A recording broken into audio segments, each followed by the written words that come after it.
My name is Alexandra, and at 33, I never expected to be sitting in my parents' living room feeling like I was in a business negotiation rather than a family gathering.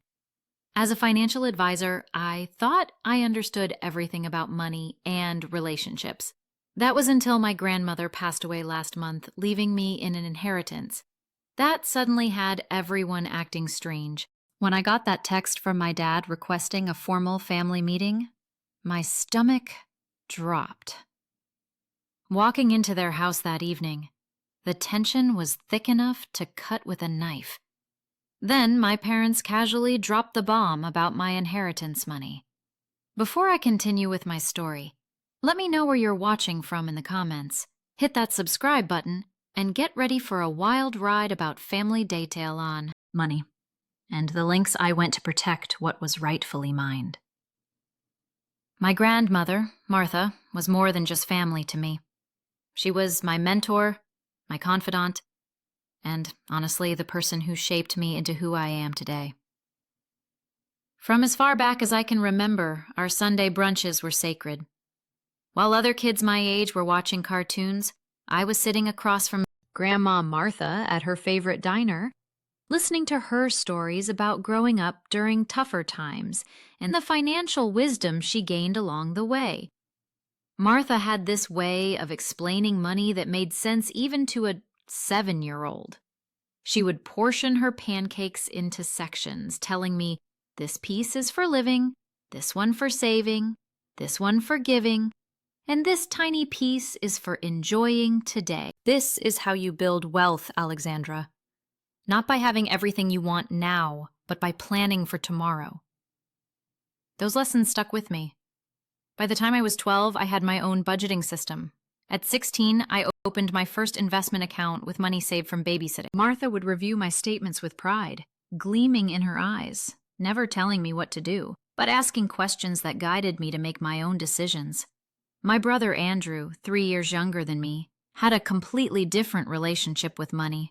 While I saved, he spent. While I planned, he lived in the moment. This stark difference became the defining characteristic of our sibling relationship. Our parents responded to this difference in troubling ways. When Andrew blew his allowance on comic books and candy before the week was half over, they would slip him extra. When he forgot to save for a cool trip, they covered it. These weren't one-time occurrences.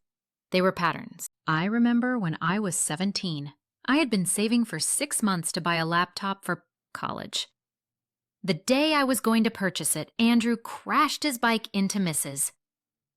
Peterson's garden gnomes while attempting a stunt.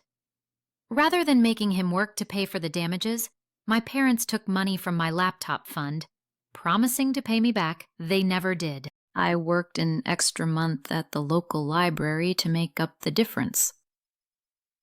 This dynamic continued into adulthood. I moved away to attend college on a partial scholarship, working part-time to cover the rest.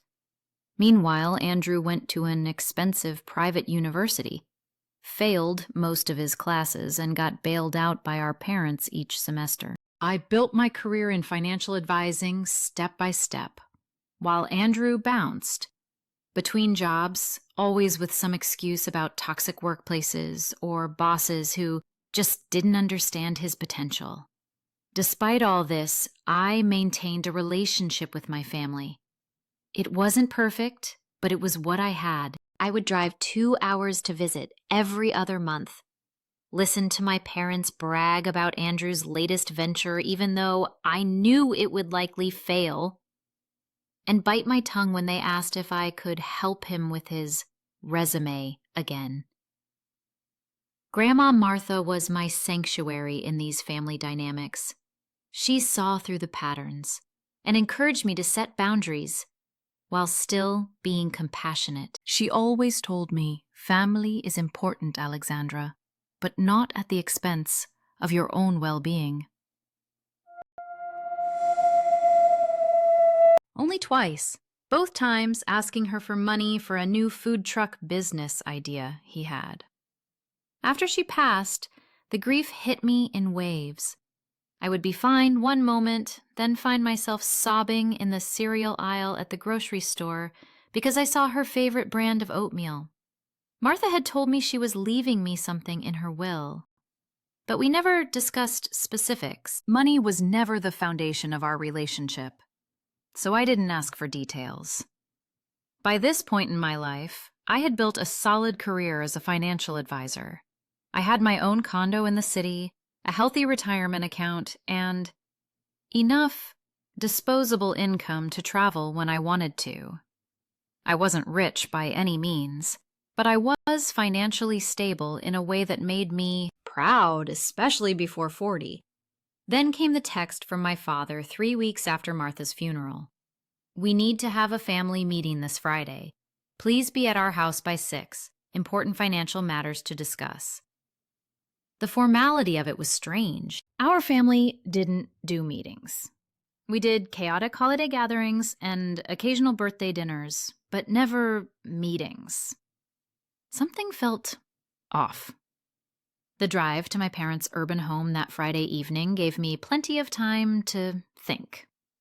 The late afternoon sun cast long shadows across the highway as I replayed my father's text in my mind. Important financial matters could mean anything, but combined with the formal tone and the timing after Grandma's death, my instincts told me this was about the inheritance. I pulled into the familiar driveway, noting that Andrew had already arrived.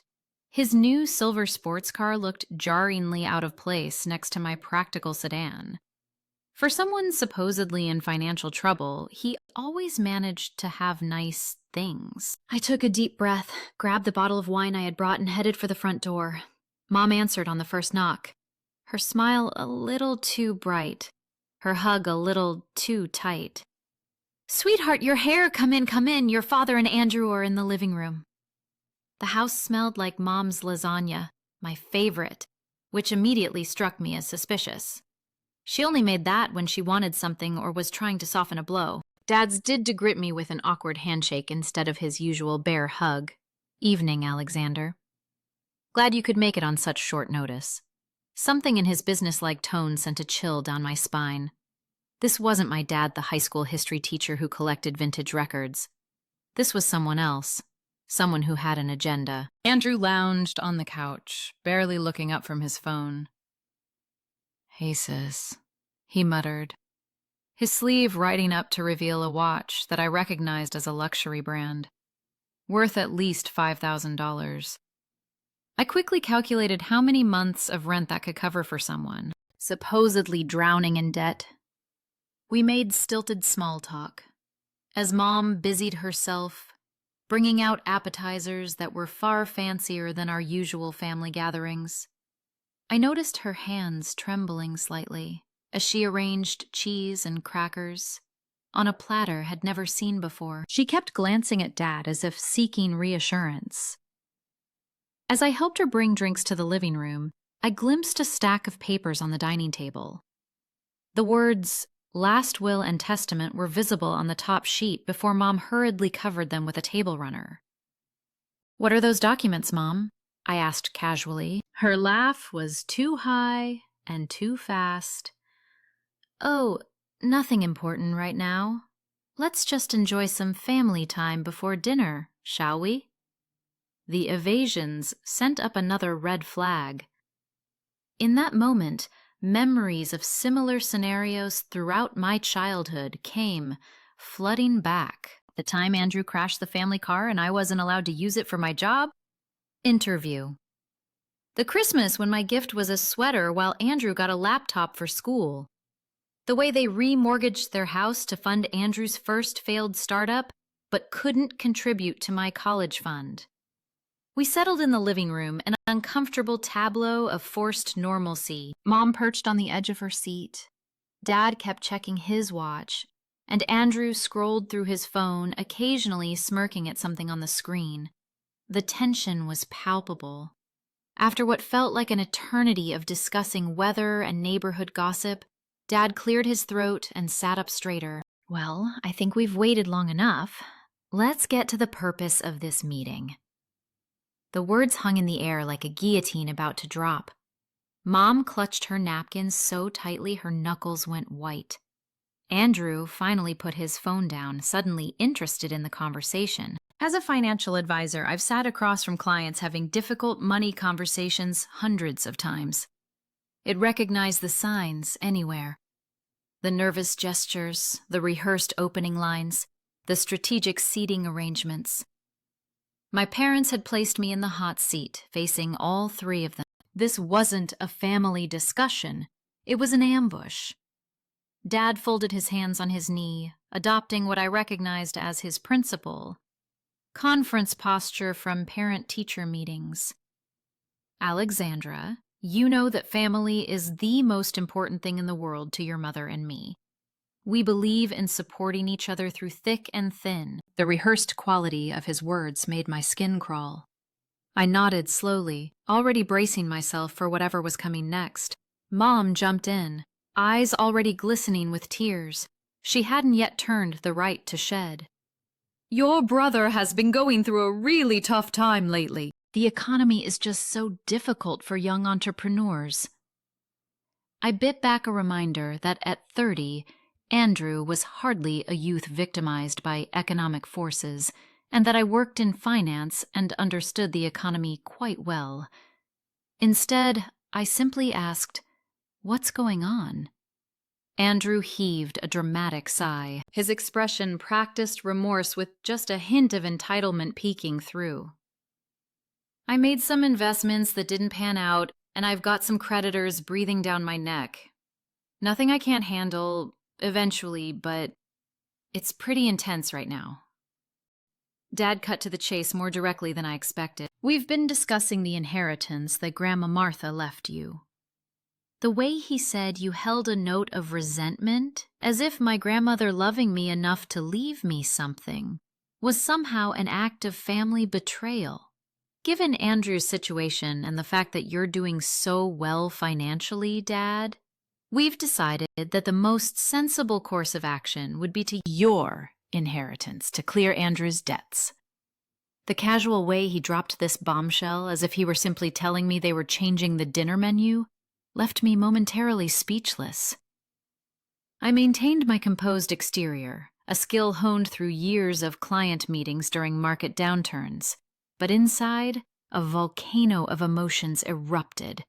They weren't asking me. They had decided about my inheritance without me.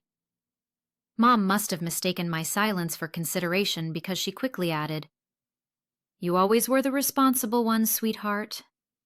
You have your wonderful job and your condo. You don't really need this money the way Andrew does." The implication that my financial stability, the result of years of hard work and careful planning, somehow justified taking what was rightfully mine made my blood boil. But I kept my face neutral, deciding in that moment that gathering information was more important than expressing outrage. How much are we talking about? I asked, my voice steady. Andrew's in debt for about $250,000, Dad said. I nearly choked. That was significantly more than I had expected, and knowing my grandmother, likely most if not all of what she had left me. We already, when I recognized from childhood when Shed read my diary or gone through my drawers, he said there might be some paperwork, but since your family, it should be straightforward to redirect the funds. The realization that they'd gone behind my back to contact Grandma's lawyer before even speaking to me felt like a physical blow. But their statement contained a critical error that told me they didn't have the full picture, and I decided to let them continue digging their own hole. "Can you tell me more about these debts?" I asked Andrew directly. He shifted on comfortably, clearly not having expected to be questioned. "Just business loans mostly, and some credit card stuff." Dad jumped in a little too quickly. Andrew's last restaurant venture had some unexpected challenges. The location wasn't ideal, and there were issues with the contractor. But I heard through our cousin Sam that it was doing well before it closed, I said innocently. I actually thought about investing in it myself at one point. Mom and Dad exchanged glances, while Andrew suddenly became very interested in his water glass. Well, there were complications, Mom said vaguely. I pressed further. What kind of complications require $250,000 to fix? Andrew suddenly snapped. Why does it matter? The business failed. I have debts, and you're sitting on a pile of cash you didn't even earn. The least you could do is help family. The mask had slipped, revealing the true entitlement beneath. Mom's eyes widened in horror at his outburst, while Dad tried to smooth things over. What your brother means is that this is an opportunity for you to help someone you love through a difficult time, Dad said, his tone condescending, as if explaining something to a child. That's what family does. I nodded slowly, then asked a question I already suspected the answer to. Can I see a breakdown of these debts? If him considering helping, I'd like to know exactly what's involved. The panic that flashed across all three faces confirmed my suspicions. There was more to this story. Well, they're spread across different accounts, Andrew mumbled. I kept pushing, my financial advisor instincts kicking in. Are we talking business loans, personal loans, credit cards, what? Mom intervened, clearly trying to redirect. The details aren't really important, sweetie. The important thing is helping your brother get back on his feet. I remember what Grandma Martha always said about money troubles, I replied innocently. She said, the devil is in the details, and you can't fix what you can't face. Honestly, the mention of my grandmother caused Mom to flinch visibly. There was guilt there, which told me volumes. It's not all strictly business debt, Andrew finally admitted, a hint of defiance in his voice. I needed a place to live, so some of it is down payment on my condo and transportation for client meetings, so that's the car. The rest is, living expenses while I was building the business. Luxury condo, sports car, living expenses that apparently included a $5,000 watch. This wasn't debt from a failed business venture. This was lifestyle funding. Excuse me for a moment, I said, rising from my seat. I need to use the restroom. As I walked away, I heard Mom whisper frantically, Do you think she's going to agree? I needed a moment alone to process what was happening. As I locked the bathroom door behind me, I realized with painful clarity that my own parents saw my financial responsibility not as something to be proud of, but as an opportunity to exploit. I splashed cold water on my face in the bathroom, trying to calm the storm of emotions threatening to overwhelm me. The mirror reflected back a woman who looked composed on the outside while crumbling within. I took several deep breaths, remembering the techniques my therapist had taught me for moments of crisis. Looking around the familiar bathroom, I noticed small signs of extravagance that hadn't been there during my last visit. A new marble countertop, designer hand towels, expensive soap in a crystal dispenser. Where was this money coming from if they were so concerned about Andrew's debts? I decided to take calculated risk. Instead of returning immediately to the living room, I quietly slipped down the hall toward my father's home office. The door was ajar, and I could hear the murmur of my family still discussing in the living room. The office was meticulously organized as always, but a folder left conspicuously on the desk caught my attention. Andrew's finances was written in my father's precise handwriting. My heart pounding, I quickly flipped it open. What I found confirmed my worst suspicions. This wasn't the first time they'd bailed Andrew out. There were records of previous loans totaling over $100,000 in the past 5 years alone. None had been repaid.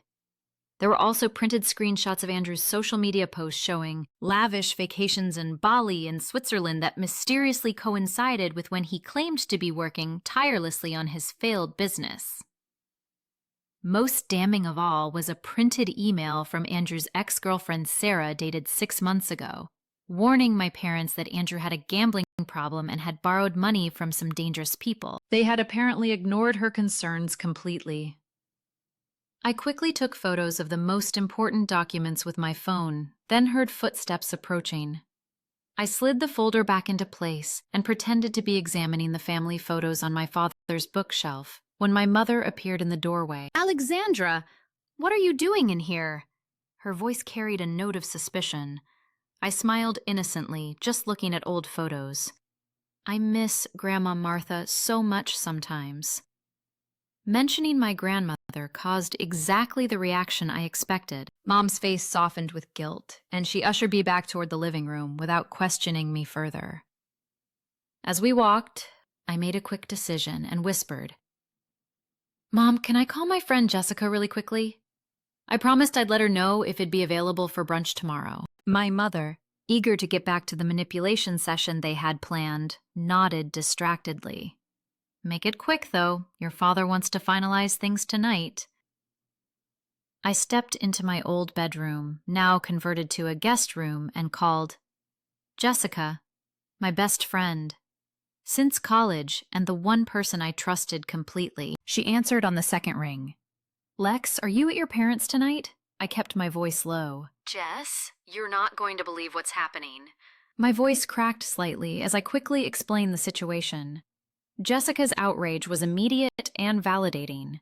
"Are you kidding me? They're trying to steal your inheritance for your deadbeat brother? After everything you've told me about how they favor him?" "I know," I whispered. "And I have evidence now that he's gambling and lying about his debts." "So what are you going to do?" Jessica asked. I took a deep breath. "I'm going to let them think him considering it while I gather more information. But Jess, there's something I haven't told them yet, something Grandma Martha and I arranged before she died." Jessica gasped as I explained the rest. "Lex, you're a genius! Or your grandmother was. Holy shit!" For the first time since arriving at my parents' house, I smiled genuinely.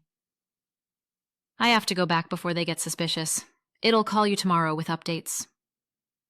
After hanging up, I took a moment to compose myself. The pain of realizing my family saw me as nothing more than a financial resource was acute. But beneath it was a steely resolve. I wasn't the pushover. They clearly thought I was. When I returned to the living room, I adopted a slightly uncertain expression, letting them think their manipulation was working. "I think I understand the situation better now," I said carefully. "Andrew, these debts sound really overwhelming." My brother nodded eagerly, probably thinking I was about to agree to their scheme.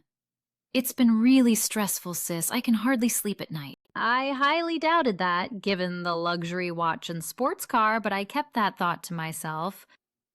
"I just have a few more questions," I said. "When did these gambling debts start?" The room went completely silent. Mom's face drained of color, and Dad sat up straighter, his eyes narrowing. What gambling debts? Dad asked sharply. "We never mentioned gambling," I feigned confusion. "Oh, I just assumed, given the amount and the urgency, that there might be some less conventional debts involved. $250,000 is a lot for just business expenses." Andrew shifted uncomfortably. "It's not gambling. It's investments that didn't pay off, like cryptocurrency? Or sports betting?" I asked innocently. The flash of panic in his eyes told me I'd hit the mark. Mom jumped in quickly, trying to redirect the conversation again.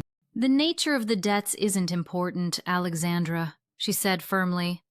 "What's important is that your brother needs help and you're in a position to provide it." I nodded slowly. "You're right that families should help each other. I've always believed that. That's why I tried to help Andrew with his resume last year, and why I offered to look over his business plan for free." "Exactly. And this is just another way you can help." I paused, then asked the question I'd been holding back. Why didn't Grandma Martha leave anything to Andrew? Surely, she would have wanted to help him too, if she knew he was in such trouble. The uncomfortable silence that followed was deafening. Finally, Dad cleared his throat. "Your grandmother had some old-fashioned ideas about money management," he said dismissively. "She didn't understand the challenges of being an entrepreneur in today's economy." The way they disparaged my grandmother, who had been more financially savvy than all of them combined, made anger flare within me. But I kept my expression neutral, knowing the right moment to reveal what I knew hadn't yet arrived. So, what exactly are you asking me to do? Sign something? Transfer the inheritance when it comes through? I asked, pretending to consider their proposal. Mom brightened immediately, thinking she was making progress. The lawyer said you just need to sign a few documents redirecting the funds. We can help with all the paperwork. And if I do this, what happens next? Will Andrew get financial counseling? Start repaying the debts he already owes you? Andrew scoffed. I don't need counseling. I just need a fresh start. Dad placed a warning hand on his arm. What your brother means is that with this clean slate, he'll be able to be more responsible going forward. The lie hung in the air between us. I knew, and I suspected they knew I knew, that nothing would change. This would be another bailout in a long line of enabling behaviors. I just need some time to think about all this, I said finally. It's a big decision. The relief on their faces was palpable. They thought they had me on the hook. If only they knew what was coming. 6 months before this uncomfortable family meeting, I sat beside my grandmother's hospital bed, holding her frail hand as she dozed. The doctors had given her 3 months at most, though she would ultimately defy their expectations and live for almost 5 more. Martha had always been stubborn that way. When she opened her eyes, there was still that familiar sharpness in them, despite the medications and the pain. Alexandra, she said softly, I need to speak with you about something important, alone. I glanced around the empty hospital room, confused. We are alone, Grandma, she smiled weakly. Good. I need you to call Franklin Patterson for me. Has my attorney? His number is in my phone. The seriousness in her tone made me comply without question. I found the contact and dialed, putting the phone on speaker. Martha? A male voice answered. How are you feeling today? Like him dying, Franklin?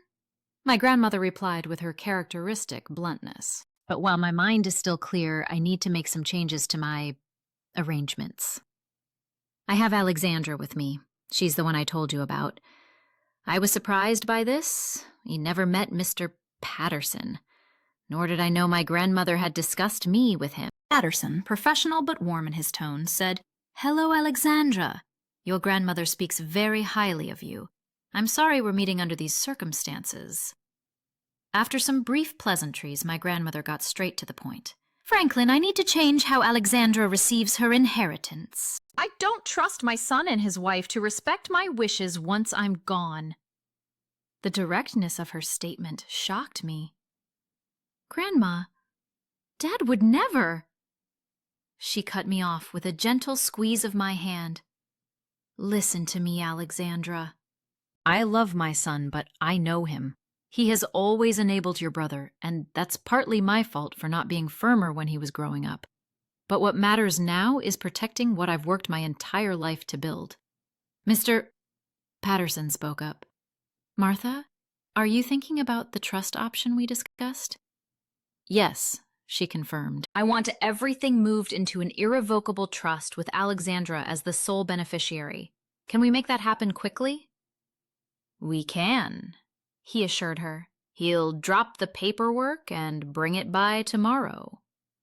What about the existing will? Let it stand, she said, surprising me again. Let them think that's still the plan. I finally found my voice.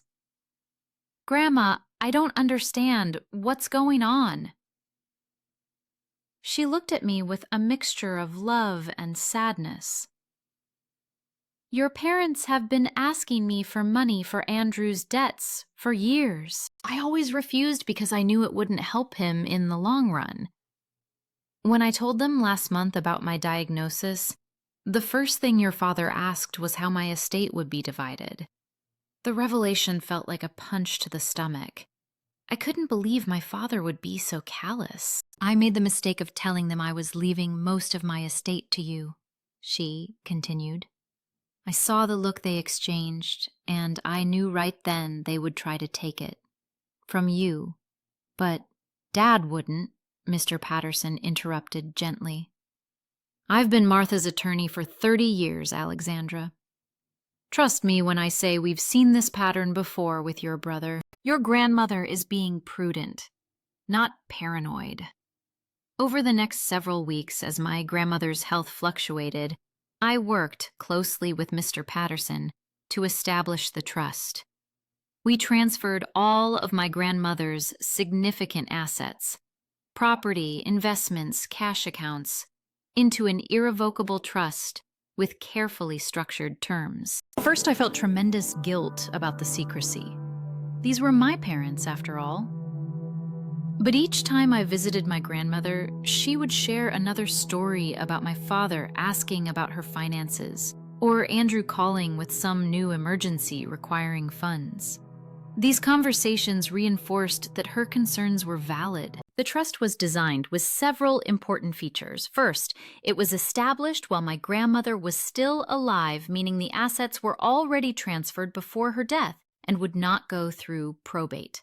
Second, it had specific provisions for how the money could be used, including my education, housing, and eventually my own children's education. Third, and most importantly, it contained explicit language that prevented any loans or gifts to my parents or brother without Mr. Patterson's approval as co-trustee. When we were setting up the trust, I had argued against such strict provisions. What if Andrew really does need help someday? I asked. If Andrew truly changes and truly needs help, you can petition Franklin, and together you'll make a wise decision. This is genuinely reforms. Having to go through a formal process to receive help will actually be beneficial to him. It will reinforce accountability. The day we finalized the trust, my grandmother seemed to gain a new energy. It's done, she said with satisfaction. Now I can focus on the time I have left without worrying about what comes after. The trust was kept completely confidential. As far as my parents knew, my grandmother's original will remained in effect. That's which left the bulk of her estate to me, with small requests to them and Andrew. The only people aware of the trust's existence were myself, Mr. Patterson, and his associate who had helped draft the documents. When my grandmother passed away 2 months later, I was devastated, but also grateful for the time we'd had to say goodbye properly. At the funeral, I noticed my father speaking intently with a man I later identified as Mr. Walters, the probate attorney who would handle the will. They seemed to think they were being subtle, but their frequent glances in my direction told me everything I needed to know. In the weeks that followed, I continued my charade of ignorance. When my father casually mentioned that there would be when Andrew suddenly started calling me regularly after years of minimal contact, I pretended not to notice the sudden interest in my life. Meanwhile, Mr. Patterson kept me updated on the background machinations. Your father has contacted me 3 times asking about the timeline for distributing assets, he told me during one of our calls. He seems particularly interested in liquid assets. And the trust? I asked anxiously. Is it secure? Absolutely ironclad, he assured me. Unless you choose to tell them about it, they have no way of accessing those assets.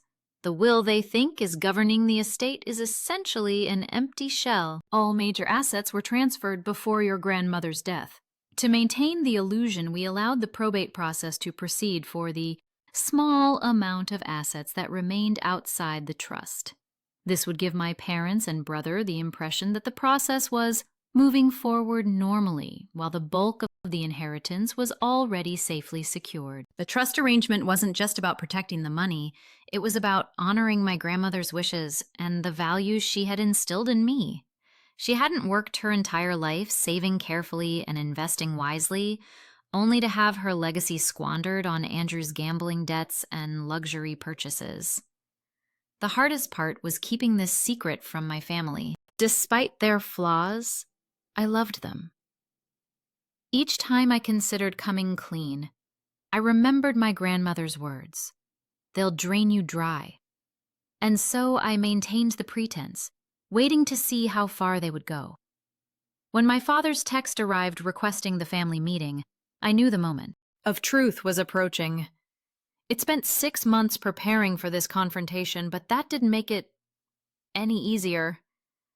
The realization that my parents saw me as nothing more than a solution to Andrew's problems was heartbreaking. But as I sat in my childhood bedroom after speaking with Jessica, I felt a strange sense of calm. My grandmother had seen this coming and had given me the tools to protect myself. Now it was time to use them. I returned to the living room with a new resolve, finding my family exactly as I'd left them.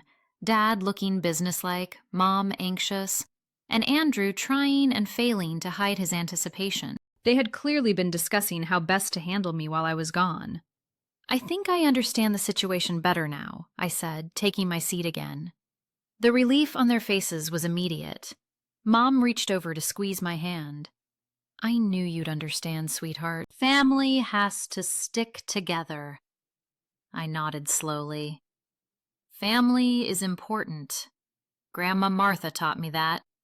At the mention of my grandmother, a flicker of discomfort crossed my father's face, but he quickly recovered.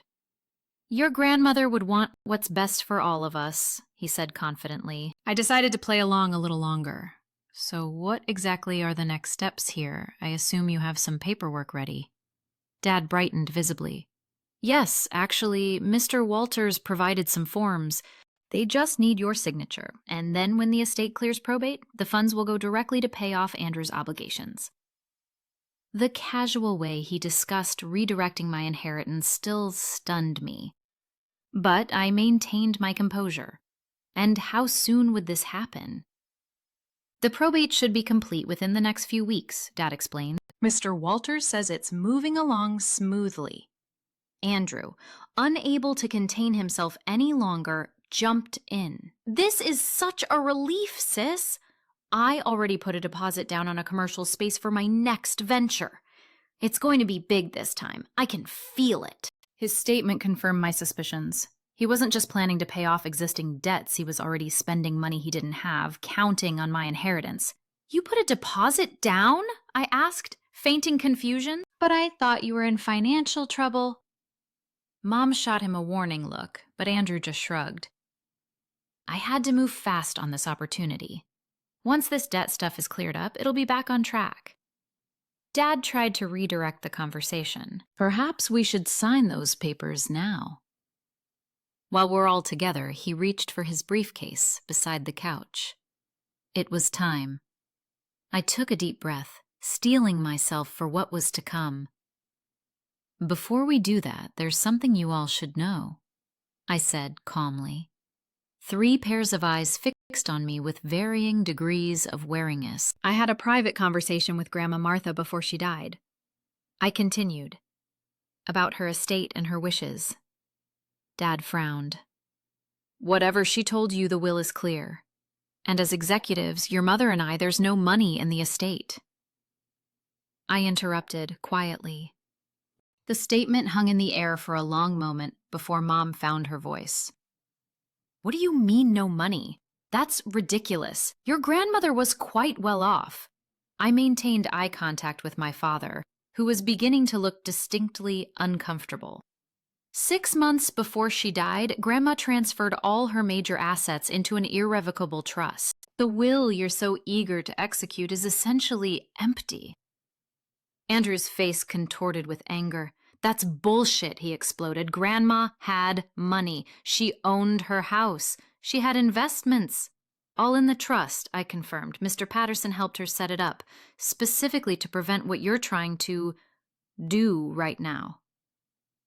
Dad's expression darkened dangerously. You're lying. We would have known about this, would you? I asked quietly. When was the last time any of you actually visited Grandma without asking for money?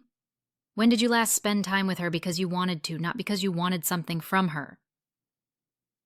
Mom began to cry, but I noticed the tears seemed more frustrated than sorrowful. "This is so unfair," she sobbed. "We're your family. That money should help all of us." The irony of her statement wasn't lost on me. If I hadn't been prepared, they'd have taken everything without a second thought. And now they were his voice dropping to the tone he used when I was a teenager in trouble. "Alexandra, whatever game you're playing needs to stop right now. Your brother needs this money. If you're trying to negotiate for a portion, just say so." I almost laughed at how completely he misunderstood the situation. "I'm not negotiating. I'm informing you that the assets you're trying to beneficiary." Andrew jumped to his feet. "She's lying. She has to be." His face had turned an alarming shade of red. "You spoiled, selfish bitch. You've always thought you were better than me." "Andrew?" Mom gasped, but there was little conviction in her admonishment. Dad tried a different approach, his tone softening to the one he used when trying to convince me to let Andrew borrow my car and my school. "Alexandra, honey, if what you're saying is true, and if not saying I believe it, we can work with this trust. You can still help your brother. That's what your grandmother would want." The manipulation was so transparent, it almost felt insulting. "Grandma specifically set up the trust because she knew you'd try to take the money for Andrew," I said calmly. "She told me you'd ask her for years to bail him out." Mom's tears stopped abruptly. "That old woman never understood Andrew's potential," she said, her voice suddenly hard. "She was always playing favorites with you." The mask had finally dropped completely. I pulled out my phone and tapped the screen a few times. "Did you know that Virginia is a one-party consent state for recordings?" I asked conversationally. "That means only one person in a conversation needs to consent to being recorded." The blood drained from my father's face. "You haven't been recording this?" I smiled without humor. From the moment I walked in, every word about taking my inheritance, Andrew's, gambling debts that you tried to hide, the commercial space he already put a deposit on, counting on money that isn't his everything. Dad stood up abruptly. "Give me that phone," he demanded. I stood my ground. "Number. And before you get any ideas, the recording is already backed up to the cloud. Jessica has access, as does Mr. Patterson." Mom was looking at me like she'd never seen me before. "How could you do this to your family?" she whispered. The hypocrisy was staggering. "How could I? You were literally planning to steal my inheritance." I finally allowed some of my anger to show. "You didn't even ask me, you decided. As if I have no say in what happens with what Grandma left me." Andrew, still red-faced and now pacing, pointed at me accusingly. "You think you're so perfect with your fancy financial advisor job and your responsible lifestyle. You have no idea what it's like to struggle." I laughed without humor. "I worked 3 jobs to put myself through college while you failed out of the private university Mom and Dad paid for. I saved for years to buy my condo while you expected them to bail you out every time you made a bad decision. Don't talk to me about struggle." Dad tried one more angle. "If you expose this recording, you'll destroy this family," he said gravely. "Is that what you want?" I wasn't falling for the guilt trip. "I'm not planning to expose anything unless you force my hand. All I want is for you to stop trying to take what's rightfully mine." Mom stood up, straightening her shoulders. "This isn't over, Alexandra." "There are ways around trusts. We can test this," I remained calm. The trust was established while Grandma was of sound mind with medical documentation to prove it. It was completed 6 months before her death. It's ironclad, and Mr. Patterson is one of the best trust attorneys in the state. But by all means, waste your money on legal fees trying to as well as him. Concerned you're dead to us." The words hurt more than I wanted to admit, but I kept my expression neutral. "That's your choice, Andrew. But consider this. I'm the only one in this room who hasn't tried to steal from family members." I picked up my purse and jacket, suddenly eager to be anywhere but there. For what it's worth, I would have considered helping you if you'd been honest, and actually asked instead of trying to manipulate me. But that bridge is burned now. Dad made one final attempt to block my path to the door. Alexandra, don't leave like this. We can talk about this rationally. I stepped around him. There's nothing more to say. The money is in trust. It stays in the trust. And maybe someday, when you're all ready to have a relationship that isn't based on what you can get from me, we can talk again. As I walked out the door, I heard my mother's tearful voice. What will we tell people? Even in that moment, her concern was for appearances, not for the relationship.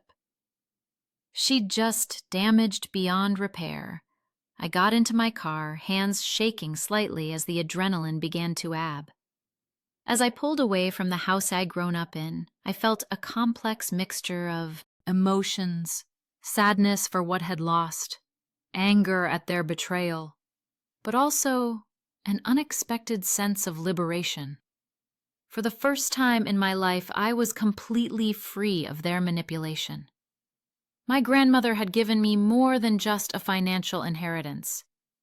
She had given me the strength to stand up for myself and the wisdom to recognize when relationships had become toxic, even when those relationships were with family. The weeks following that explosive family meeting were some of the most emotionally turbulent of my life. Despite knowing it was done the right thing, the estrangement from my family left a void that physical distance hadn't prepared me for. There were moments when I questioned everything, wondering if I should have found some middle ground, some way to maintain family ties while protecting myself. But each time my phone lit up with a text from my parents, those first few weeks, it wasn't to apologize or seek understanding. It was another attempt at manipulation. Your brother is devastated. Dad is having chest pains from the stress. How can you do this to us? Each message confirmed it made the necessary choice, painful as it was. Jessica became my rock during this time. She cleared her schedule the weekend after the confrontation, showing up at my door with comfort food, wine, and a willingness to listen as I processed everything. We had been friends since freshman year of college, back when I was still trying to please my parents while establishing my independence. She had witnessed the pattern of my family's behavior for over a decade. You did what you had to do, Lex. She assured me as we sat on my balcony watching the sunset over the city skyline. Your grandmother knew exactly what she was doing when she set up that trust. She was protecting you because she loved you. But they're my family, I said, voicing the doubt that kept me awake at night. Oren, we supposed to help family no matter what. Jessica shook her head firmly. Family doesn't try to steal from you. Family doesn't favor one child while exploiting another. What they did wasn't love, it was opportunism. Her words were harsh, but resonated with truth. Over time, I began to build what therapists call a chosen family, a network of people who genuinely cared about my well-being, without conditions or expectations. Through Mr. Patterson, I was surprised to discover I wasn't the only one who had experienced my family's financial manipulation. My cousin Elaine reached out after hearing about our confrontation, sharing her own story of how my parents had borrowed money for Andrew's college fund and never repaid it. My Aunt Susan, my father's sister, who had always been told was estranged because she was difficult, contacted me with a similar story of financial exploitation. Finding these connections helped heal some of the isolation I felt. I wasn't alone, and I wasn't crazy for establishing boundaries. 3 months after the confrontation, I made a decision that honored my grandmother's legacy in a way I knew would make her proud. I established the Martha Williams Financial Literacy Foundation, using a portion of my inheritance to create educational programs for young adults. The foundation focused particularly on teaching healthy financial boundaries and relationships. something my grandmother had tried to instill in me from an early age. Using my professional skills as a financial advisor, I developed curricula that combined practical money management with the emotional intelligence needed to recognize and resist financial manipulation. Each time a student shared a story of setting healthy boundaries or making their first investment, I felt my grandmother's presence and approval. My healing journey also included therapy, where I worked through the complex grief of losing not just my grandmother, but my immediate family as well. My therapist helped me understand that my parents' treatment of me wasn't a reflection of my worth, but of their own unhealthy patterns. You can't change them, Dr. Harper told me during one particularly difficult session. You can only change how you respond to them.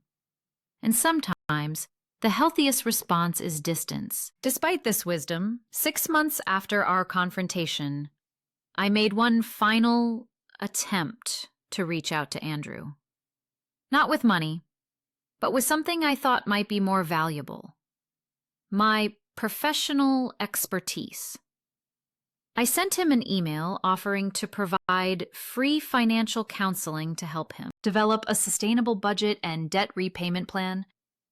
I made it clear that I wasn't offering funds, but rather the tools to manage his own finances better. His response was brief and cutting. Unless you're offering actual help, don't bother contacting me again. Your advice is worthless to me. That exchange, though painful, provided a kind of closure. It extended an olive branch that offered real help rather than enabling, and had rejected it. I could move forward knowing it tried. Nearly a year after the confrontation, my phone rang with my parents' number. I almost didn't answer, but something compelled me to take the call. Alexandra? My mother's voice sounded smaller somehow, less confident than I remembered. We need to talk. The conversation that followed was revealing, though not in the way I might have hoped. Their financial situation had deteriorated. Andrew's latest venture had failed spectacularly, leaving them on the hook for 29 loans they'd co-signed. They weren't calling to apologize or rebuild our relationship. They were calling because they needed money. I know we've had our differences, Mom said, carefully avoiding any mention of their attempted theft. But we're still family, and family helps each other through difficult times. The irony of her using the exact same language as before wasn't lost on me. But this time, I was prepared. I'm happy to help you find a good financial counselor, I offered. And I can recommend some resources for debt management. But I won't be providing funds. Dad took the phone then, his tone oscillating between anger and forced pleasantness. This isn't about counseling, Alexandra. We need actual help. Surely that trust of yours has plenty to care. I held firm to my boundaries. I'm sorry you're in this situation, but I can't give you money.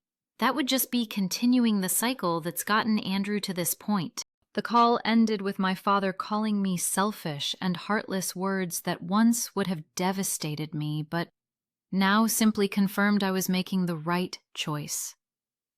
As difficult as these experiences were, they taught me lessons about family, money, and self-worth that have shaped who I am today. I learned that true family supports your growth and respects your boundaries. I learned that financial independence isn't just about having enough money. It's about having the strength to say no when necessary. And most importantly, I learned that my value isn't determined by what I can provide to others, but by the integrity with which I live my life. My grandmother once told me, sometimes the most loving thing you can do is say no. At the time, I didn't fully understand what she meant. Now I do. Today, I live a life that I believe would make her proud. The trust she established has allowed me to not only secure my own future, but to help others through the foundation. I've developed deep, meaningful friendships that provide the emotional support family should, and I've learned to define family not by blood, but by mutual respect and genuine care. To those of you watching who might be struggling with similar situations, remember that setting boundaries isn't selfish, it's necessary. Financial manipulation within families is more common than many realize, and recognizing it is the first step toward breaking the cycle. Have you ever had to set difficult boundaries with family members over money? What helped you stay strong in your decision? It's loved to hear your stories in the comments below. And if this story resonated with you, please hit that like button and subscribe to support more content like this. Share this video with someone who might need to hear that it's okay to protect themselves, even from family. Thank you for watching, and remember what my grandmother taught me. Your worth isn't measured by what you give to those who take, but by the boundaries you set to protect yourself.